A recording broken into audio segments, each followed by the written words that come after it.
I'm Dee Fitzgerald with Badger. I'm the Executive Communications Manager here, and I am really excited to introduce Molly Kent.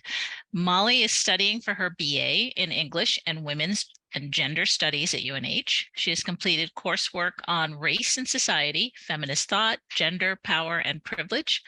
She is an honors program fellow, has earned a spot on the Dean's List 3 years in a row. She is well versed in working with B Corps, such as Badger, and is a member of UNH's Student Senate and developed and coordinated youth engagement of arts in action to drive conversations about racial justice in an educational setting. Molly brought all this and more, her knowledge and insight to her fellowship with Badger this summer. She did an amazing job helping us to audit our product development and communications practices to ensure we are inclusive, accessible, and reflective of a diverse demographic. She did an excellent and impressive job navigating the many different departments, conducting one-on-one interviews to get their take on where Badger currently is with our DEIB work, where we should be, and what we could do better. In short, Molly hit the ground running and integrated into the Badger culture with ease, which is actually not that easy to do, believe it or not. We are excited to implement Molly's recommendations and see her work continue to impact our diversity, equity, inclusion, and belonging efforts. In short, she was a breath of fresh air, and I really enjoyed my time with Molly, and I will miss her. Thank you so much, Dee. That was a really lovely introduction. It has been so wonderful working with you this summer. And so yeah, let's kick it off. So as Dee mentioned, my name is Molly Kent, and I've had the privilege of being the DEI Fellow for WS Badger this summer. So my role as a fellow has been to ensure diverse, equitable, and inclusionary practices are taking place within the Badger Company, particularly when it comes to their product development and marketing departments. On the left, you will see a small little collage of pictures, which showcases a few photos I took during my time at the offices this summer. The top left picture is probably my favorite because it features one of my first free lunches at Badger on my first day. It's really awesome. You get free lunch every day when you work at the Badger offices. And I think this just perfectly demonstrates how welcoming Badger was to me. And I just had a really lovely time when I got to go in person. Next slide, please. So first, I would like to discuss my project and its development throughout the summer. Since my focus within Badger was on the marketing and product development departments, I needed to first set some focus areas within those departments. So for marketing, I wanted to consider the audience and reach. So like who is the viewer / audience of the social media accounts.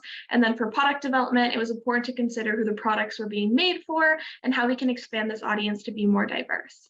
Within these two departments, two aspects were repeatedly brought up within my work: leadership and the pre-existing DEI strategic plan. When looking at the leadership of these departments, I asked myself, how can leadership help in creating a culture that fosters DEI? And where does the leadership structure offer opportunities of growth in this area? And then when it comes to the DEI strategic plan, I was curious as to who was involved in the creation of this plan. Was it a diverse and open group? One of my first goals for the final report, which I will be completing next week, was to work on shaping this document into a living, breathing document that it could adapt alongside Badger's evolution as a company that uplifts and upholds DEI company-wide. Next slide, please.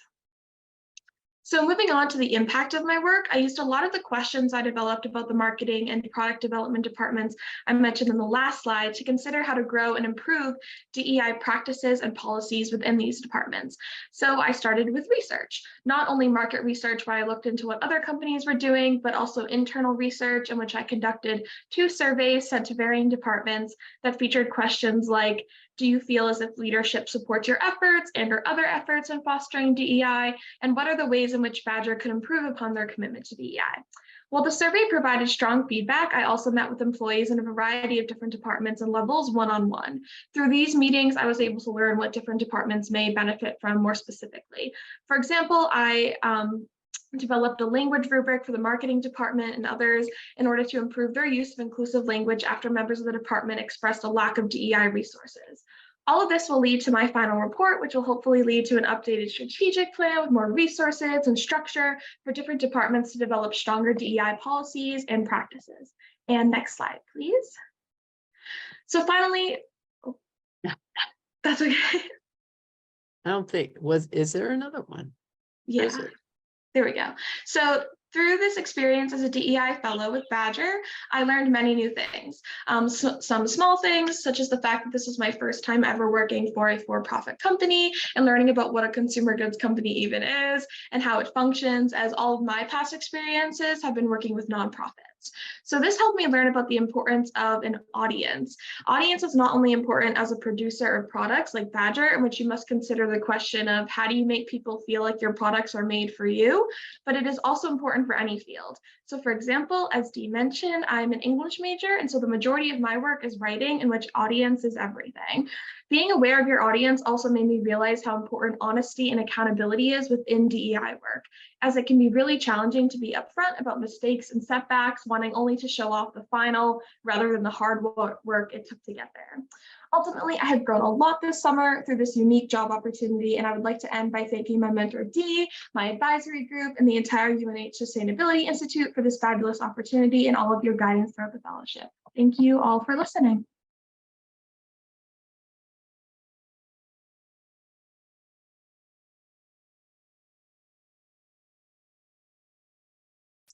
Oh, Molly, I was thinking about the diversity, equity, inclusion, and belonging strategy, and did you include both the customers, workers, and community in that strategy? Yeah, so that's a really good question. So mostly I worked very internally, since I didn't personally have a lot of access to customer feedback and things like that. But from what I did receive, a lot of it was focused on how we can make the internal work with the external of what we kind of want to represent. How can we make sure that we're representing that internally as well? And I think a huge part of that is community, because Badger is really wonderful in the sense that it's sort of a smaller company with not as many employees as you might expect in a big skincare company or something like that. So there's a lot of opportunities for personability, especially within marketing and social media and different partnerships. So I think community, especially within Badger, was a huge aspect and something that was constantly brought up within the surveys and the meetings and just things that I found throughout my research. I hope that answers your question.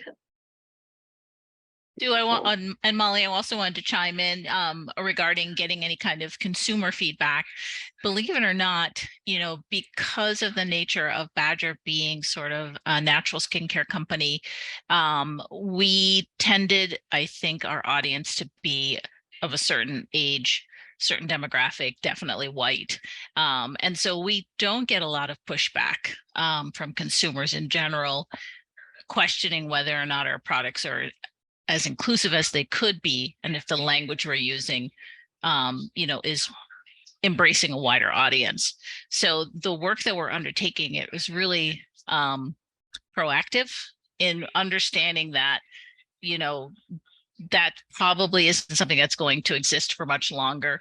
We've started to see a lot of retailers, big box stores, Targets, Walmarts, they are setting that bar higher for CPG companies, consumer product goods companies, to demonstrate that they're actively being more inclusive in both their product formulations and in their marketing tactics. Yeah, thank you for adding that. That's really great context. Thank you.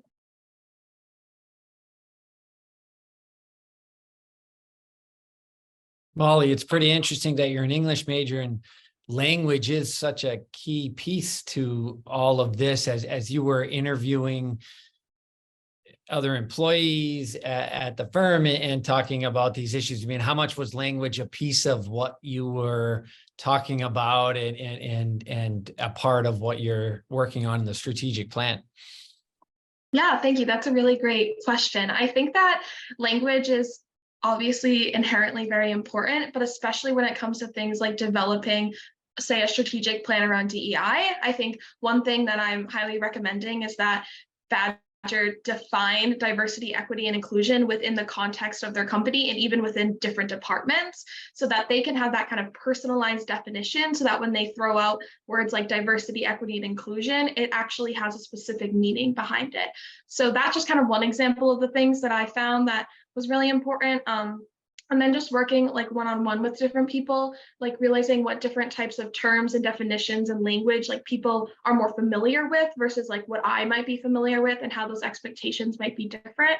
And then how I can kind of use that and thinking about how the internal language might not be matching up with external customers and things like that. So thank you for Yeah. that question.